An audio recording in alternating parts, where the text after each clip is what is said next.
Hi, everybody, and welcome to the HCD Mindset vidcast recording for 2021. We're in season 2, and today we're going to talk about making claims that stick. Claims is a really interesting topic that we all interact with all the time, but not everybody really understands all that much about it. So we thought we would jump into talking about it and talking around all the issues around it and how it's done to give everybody a good idea. And we're also going to be joined by a friend of ours, as you can see here, Martha. You've met her before in previous vidcasts, so feel free to go back and check some of those out. But we're going to do some introductions for those of you that are new and never attended any of our vidcast recordings or are unfamiliar as well with HCD. So quick intro, my name is Michelle Niedziela, VP of Research and Innovation at HCD. As always, I'm joined by Kathryn. Kathryn. Hi, everyone. Yep, Kathryn Ambroze here. I'm the manager of Behavioral and Marketing Sciences, and we're so excited to discuss claims because there's so much to discuss about them. So before we get into that, I'll just let Michelle share a little bit about HCD.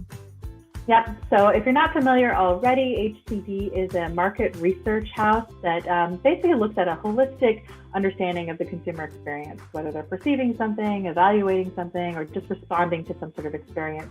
And we use all sorts of different methodologies to be able to do that, ranging from the traditional market research, consumer research approaches of surveys, qual and quant, or using innovative approaches like applied consumer neuroscience, psychology, et cetera, things of that sort. And we do it from the early stages of exploration all the way through the end stages of validation, whether it's in product development or all the way through marketing of products with advertising and communications.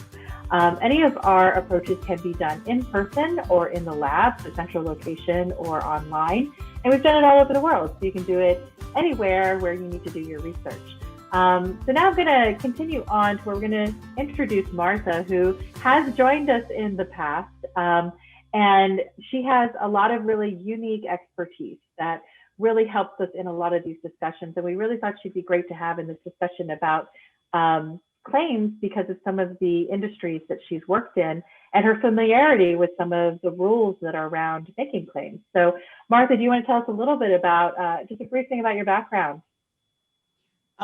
Sure. So I came out of crunchy neuroscience, as I like to call it, mechanistic neuroscience in model organisms, and have over the last 10 years worked for a number of large, well-known CPG organizations, and now am principal of my own consulting company, I guess, practice. And I also love working with you guys on where you need me. We've brought you in as a consulting director, specifically around our health and wellness research that we've been doing, because I think that your background is really unique to that, whether it's been working in this industry, as we've talked about before, but also in consumer products that are really around the health and wellness space, so whether it's been nutritional products, whether it's beverages or even baby foods, right? And drinks and things of that nature.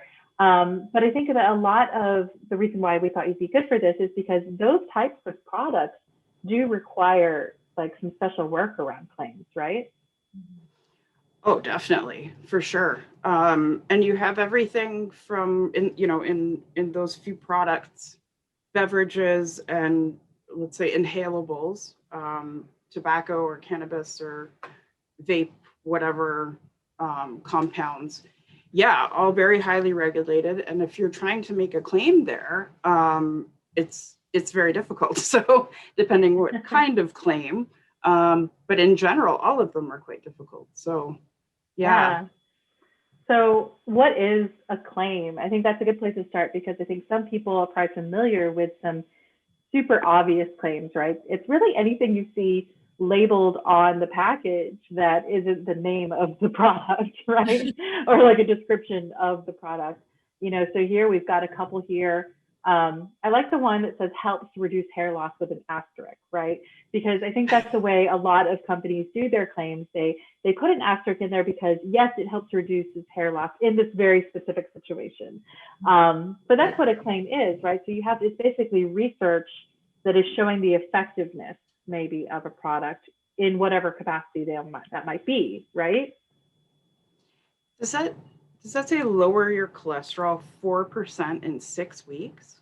It does say that. So that's a good one, right? So that actually means that they must have done a study where they measured people's cholesterol over 6 weeks or maybe longer. But the effectiveness they found is that probably it took at least 6 weeks of eating Cheerios in a very specific regime, right? Right. And they saw a 4% decrease in cholesterol. So in order to make that claim specifically, they have to be able to put that on their box or put it in their commercial. They have to be able to prove that. That's essentially what a claim is. You're saying something that you're claiming is a fact, right? Right. And I think this one, especially on Cheerios, it's an everyday product that we see, but arguably that's a medical claim. That's not even like consumer focused claim. Like that's like a clinical claim. That's a clinical claim. Yeah. Which is kind of interesting in some of these, because you see a range here. So one of them is just factual. Bud Light is brewed with no corn syrup, right? Now, whether that's important for beer, right? So I remember when this one came out, it was actually kind of controversial because people were like, wait, why would there be corn syrup in beer, right? So anybody who's a brewer would be like, what's going on there? I've never put corn syrup in my beer that I brew at home. But in some respects, they could put that on there because it is a beverage, right? And beverages are sweetened often with corn syrup, but there's also been such a backlash over corn syrup, right? And including it in products, that people are looking for products that don't have corn syrup. And so I remember this claim in particular had some backlash because people were like, that's not something you even have to say, right? So it's kind of like there has to be value in that communication with consumers. Like there's definitely a billion claims that you can make, like Cheerios now with 100% less Ebola, and it's true, but is it a valuable communication to have with consumers? Because there's one thing about trying to take advantage of something like labeling something as organic, right? Or all natural, like a marketing scheme essentially, or actually having something that's useful information about the product, right?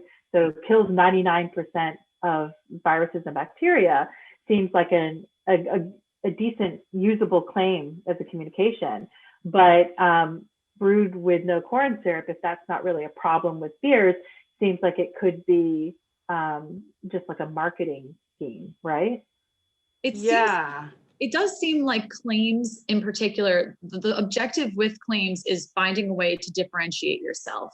Mm-hmm. So and it really depends on the context, like you were saying with the beer, where isn't context specific to beer that corn syrup has to even be stated. And I think that's a really important thing to consider. Otherwise, you do get into questions of why is it even here? Yeah.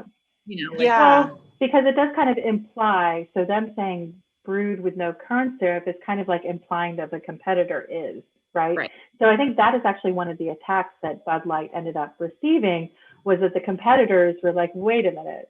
What are you implying? Yeah, because that could be seen as, not a valid claim. Yeah. For that reason. Yeah. The other one I think of like that is like when you buy a steak and it says gluten-free. Yes. Like, it's like, are you implying that either before you had gluten or that the competitor has gluten in an all meat product? Yeah. It's so clear that it shouldn't have gluten, right? Like, okay, hot dogs, maybe I can see if there's something in the filler, but like where it's so painfully obvious that there's no gluten and you're telling me gluten-free. Or you could argue that if it is in fact a communication with consumers and the consumer is not knowledgeable about gluten, does the consumer that's allergic to gluten need to know that the steak does not in fact have gluten in it? Maybe, right? Maybe, yeah. If it's an important communication that you need to have, then there could be some value to that. Because ultimately the claim is the communication that you are trying to have with the consumer. Yeah, now I have to rethink that whole gluten-free steak. Maybe they're just doing everyone a big favor. I know. We laugh at it, but then you have to think like, wait, maybe there are people that have to be told not to walk into traffic, right? I mean, I'm one of them, yes. Well, it's also important, I think, to mention that when you're looking at a claim, you have to decide, is it a fact or is it an opinion? Because like That's true. Yeah. Oh yeah, that's a good one. Because that is something that there's a very fine line that sometimes product marketers do dance on, where they're deciding what can be acceptable. Like taking advantage of something versus actually having an informative claim, right? Exactly. Yeah. And then taking it to the point of puffery where you're exaggerating a claim and making it seem like it's assumed to be a fact, basically, because it's so, it's just so exaggerated. Yeah. And we're kind of dancing around the whole point of claims, which is, making sure you have a competitive edge. And some people do call out a competitor, right? So in their claim, they'll say that, it tastes better than at brand X. They'll say that one specifically, and that's dangerous, right? Because you can be sued for whatever it is that you say, especially when you're very specific about your claim. If you say 99.9% effective on viruses, you better have the data to show, right? Because you could be sued. Or if you say that you taste better than a competitor, then you better be able to prove that, because again, you could be sued. So that's interesting. But then there's the marketing aspect, like you said, like jumping on the organic bandwagon or the fair trade bandwagon. A lot of those sort of certifications are not from an actual, governing body. It's usually a company that the person started in order to give themselves a certification, right? So, it's still a valid claim in that sense, because that entity they created has certified them. But, is it fair if they're the only ones that have ever been certified by that entity? Exactly. And I think the other meaningful. And the other thing to mention would be that, so whenever you're putting out a claim, you do have a risk of being, having rebuttal against it, and you have the risk of being sued for it. And that's why prior to it, a lot of companies do design studies that will try to meet specific standards of quality and really get an idea of what's happening.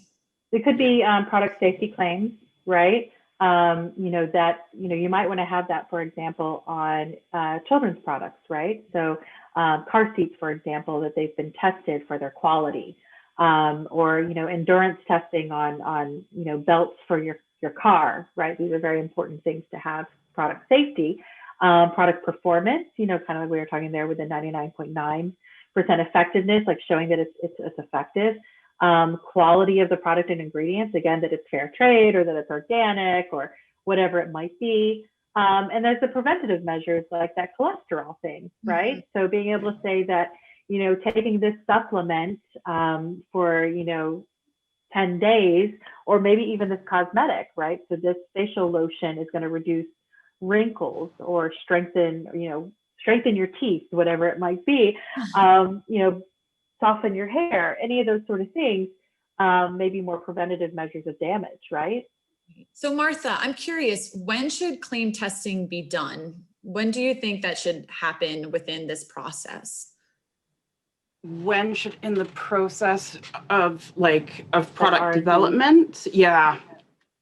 It has to be done relatively early on, because once you have the product specifications down that you've gone into claims or that you are or have gone into claims testing with, you shouldn't really tweak or change the formulation after that, right? Because then you're going out with something different than you've actually tested.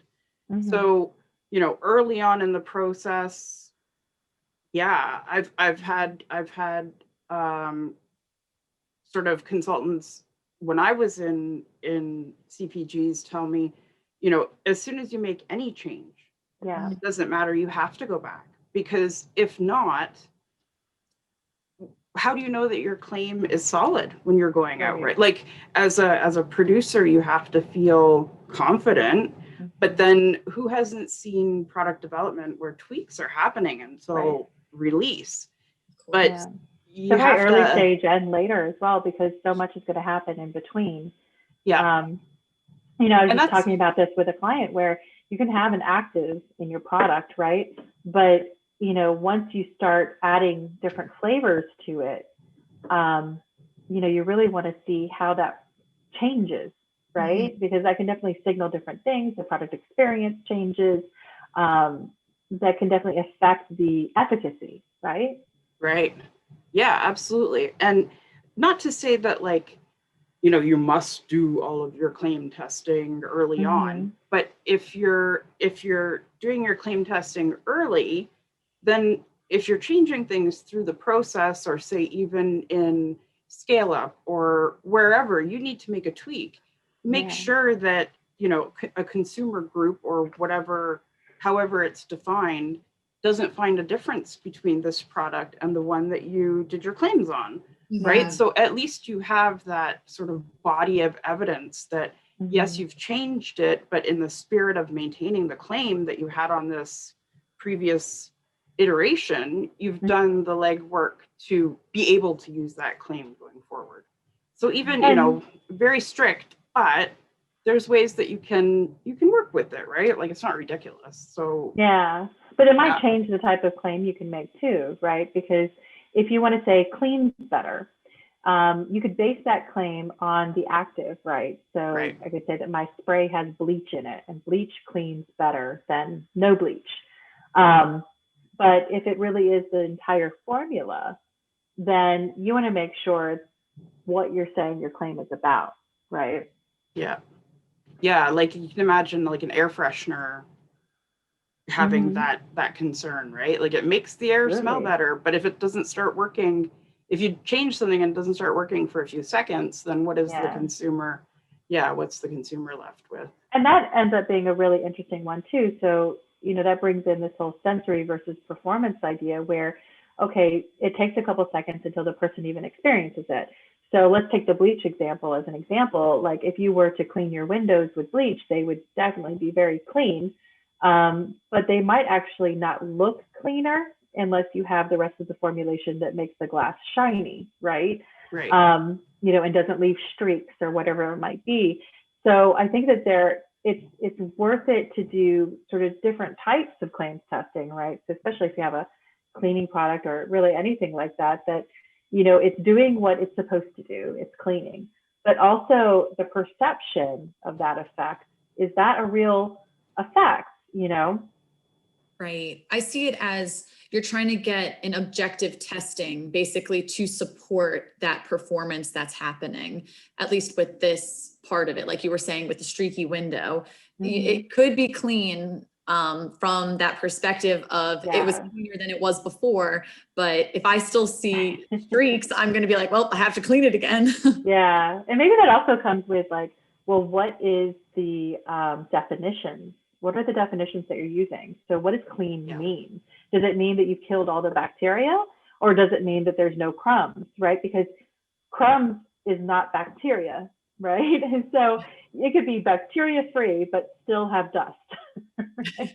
Yeah. Clean is a really interesting one, eh? Like I hadn't thought about clean quite so deeply in terms of testing. I think about it at home, but you always use products that are fit for purpose. But if you have, if you do have something that you need to perform a certain way, but then does so in an incongruous way with what you want the outcome to be, right? What's the point? Yeah, what's the point?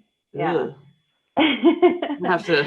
And you can end up. I feel like a lot of these conversations that we've had with clients about claims is you can start going down the claims rabbit hole, right?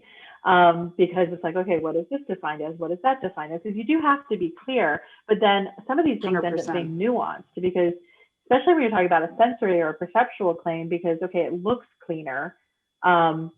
What does that mean to you versus what it means to me, right? So I think there's a lot of nuances that come into claims testing that I think as long as the client, as long as the person doing the claims testing is clear on and they're okay with and they feel they can defend it, then I feel like it's okay. You just have to make those decisions though. Like that's the hard part, is making those decisions. And be prepared to defend them if you That's it. Yeah, Yeah, exactly. We did this because of this, not just, well, we did it because that's what we wanted to do. Right. And that's what we felt like doing, right? Like, or you get claims sometimes when when our marketing friends would like to have claims, Yeah. and then R&D gets a hold of it, innovation gets a hold of it, Yeah. and suddenly, you have a claim test, but it has Yeah. like 20 addendums that people want That's information on. a really good point, because where is the claim being driven from? And I feel like efficacy claims have a lot more to do with R&D, right? Yeah. And I think a lot of the more perceptual consumer claims come from marketing, and often it comes from marketing doing market research to find out, well, what does the consumer want? And having the consumer say, I care most about streak-free windows. I don't really care about bacteria. Right. Like I just want it to be crystal clear. Or maybe things have changed now because of COVID, and they're like, I don't care if I can see out my window. I just don't want any germs. No bacteria. Yeah. So, I think, and that's important too, right? But it's definitely a different claim than from the R&D side, right? Mm-hmm. Although ultimately, like the consumer testing group or the R&D side will have to test that, I assume, right? Hopefully. Yeah. Yeah, hopefully. Yeah. That's another one too, is that often what is thought of as marketing fluff or puffery or whatever word, isn't. Mm-hmm. And then I've had it happen where I get a hold of it and I'm like, no, you have to do a few different studies and jump through a few hoops to make this claim. Yeah. Oh, why? It's just marketing. Well, no, it's not. Now you're saying that there's a performance aspect that consumers, because right? if you say it, because even like some very marketing words, like this being able to say that this home fragrance is going to be tranquil, right? What a nightmare. Tranquil. That's a very marketing word.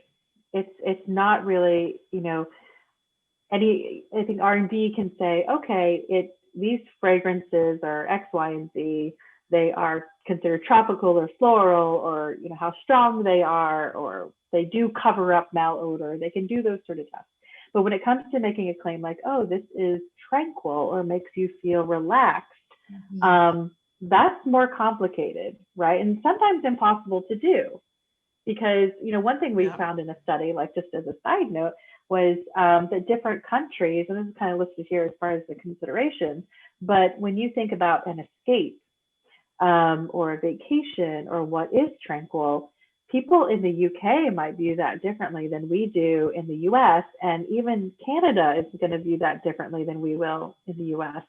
Because, your view of like a beach, if I have the fragrance have beach smells, if you're viewing in your head like a very crowded, annoying beach on the Jersey Shore versus someone else is like all by themselves on a private island, your measure of tranquility is going to be quite different. And it becomes a discussion on, what your target audience is then, because that too, really plays a role into your research design. Yeah. So like the wording, the population, and I think one thing that we talk about sometimes when we speak with clients about this issue is the ASTM guidelines, right? Because there are guidelines that exist to give you guidance on, like literally it's guidelines. It gives you guidance on this exact thing. So ASTM is the Standards Association for literally everything that exists out there in the world. Whether it is a bulldozer or, a thumbtack, it has a standard of measurement, and that is determined by the ASTM. There are standards for products, consumer products, and when it comes to testing products and sensory and effectiveness, ASTM is definitely where you want to go to, because they have guidance on how to run those studies. And they basically include all the things you have here, right? So you have to make sure you have a valid sample size. It has to be generalizable. So if I'm going to make a claim that this product tastes good, then it can't be only for women between the ages of 22 and 25 that live in, this suburb of Toronto, right? That is not generalizable. It's meaningless to me not living in Toronto or being 22. Right. So, and there's also evaluation protocols. So it has to be compared to something perhaps, or, is it a difference from baseline?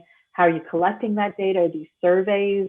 Are they qualitative or quantitative? How you're recording this data, how you're running the data statistically, like actually showing statistical differences. There's guidelines around how you treat the product, right? And I love a little, anecdote that goes with this, which is there was a study I heard about that it's presented at, I think, SSP years ago. I think you were there, Martha. I'm not sure if you went to this talk, but they were talking about yogurt, and they were talking about testing blended yogurt versus yogurt that had not been mixed. It was fruit on the bottom. But the instructions to the participant was to not mix and to taste it and then rate liking. Of course, mixed with fruit gives it a sweeter taste, which drives liking. So this was not a good comparison because obviously the unblended yogurt was not going to be as tasty as the blended one. So that is a false claim, and they were attacked over that. I think the person giving the talk was even from the FCC to talk about this. So it's very interesting stuff. But sounds really familiar, yeah, it's very much like if you are designing your study to make yourself win, well, that's cheating, right? And that's not allowed in your claim. Exactly. And I think also it's kind of interesting that we have test location here as well and preparation methods, because the regulations can be different depending on where you are. Just because of we just had Joe Biden come in as our president yesterday. There's going to be a lot of changes going on in terms of what is acceptable in terms of regulation than what may have happened in a previous administration. So you have to stay up to date too on what is acceptable and when things change to take care of things accordingly. Yeah.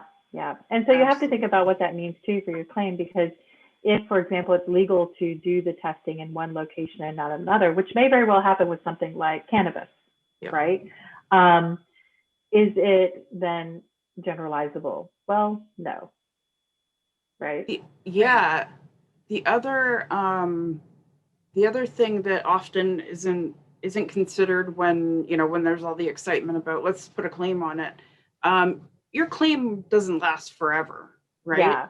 Like, the notion that you do one claims test on a product and you wear that claim on your material in perpetuity is not true.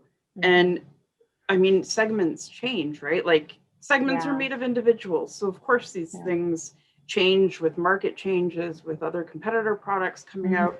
So I've gone by the sort of guardrail of 2 to 4 years, and you need to do a new claims test. What do you guys think of that?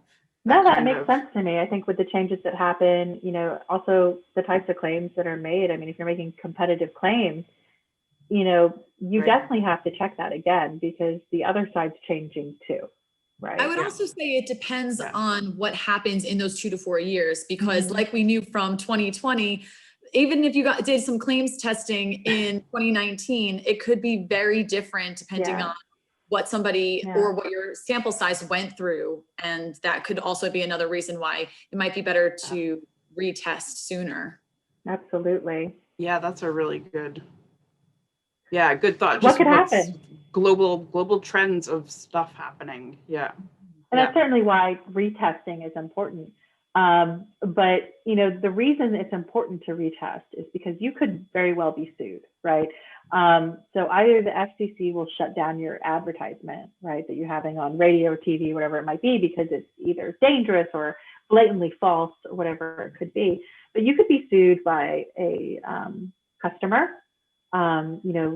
For example, let's say someone follows everything they're supposed to do. They're expecting Cheerios to lower their cholesterol because they have dangerous levels of cholesterol, and it doesn't lower. That person can sue you for a false claim, right? Because it did not work for them. Or if you make a competitive claim, for example, saying your yogurt tastes better when you had a faulty design, then your competitor can sue you for, a misrepresentation, or fraud, or whatever it might be, or, puffery, overextending your results. So there's a money loss here to be made if you make a false claim. Right. or hurting people. Big Yeah, time. exactly. Yeah. And it's really about how it's in that a claim can be interpreted in more ways than one. So you have to always consider the implications of it when it's put in front of the court, because if you do happen to get sued, that's going to be who's reviewing your claims. That's who's reviewing your research. And you don't want to be in court saying, well, depends on your definition of is, right? Which we've certainly seen in courts, but you don't want to be that person up there doing that, because it obviously is shady, and so you just want to be clear and generalizable and really honest, right? Yeah, that's really it. You're going to spend so much money getting the claim, because that's the other thing. Claims are not cheap, right? Doing claim substantiation. You're doing it right. Yeah, doing claim substantiation correctly, yes, and following guidance that people will use against you in a court of law, is really expensive. I think and we get a lot of that response from people that come to us for claims testing. They're kind of surprised at how expensive it can become, but it is because of a couple of things, right? So one is that you do have to test in multiple locations. You do have to make sure everything is tested carefully and accurately. You want to do the best tests. So you're going to have like a large sample to be able to do an appropriate test. But also whatever research house you're having run the test, they're liable, right? So they have to keep records, and they have to potentially even be ready to be called into court if need be. So the cost has to kind of reflect that participation, right? Absolutely. Yeah, you have to be prepared to do everything for that claim that may happen, right? And like, you do lose, obviously you lose people, you lose consumers going through this process, and if they have experienced an incongruent claim with the actual product delivery. But what happens after that? I don't go back and buy that product. Like, I don't even want to look at that brand again. I hear about a lawsuit and I'm like, oh, okay. Yeah. You guys, you don't get my money. That's it.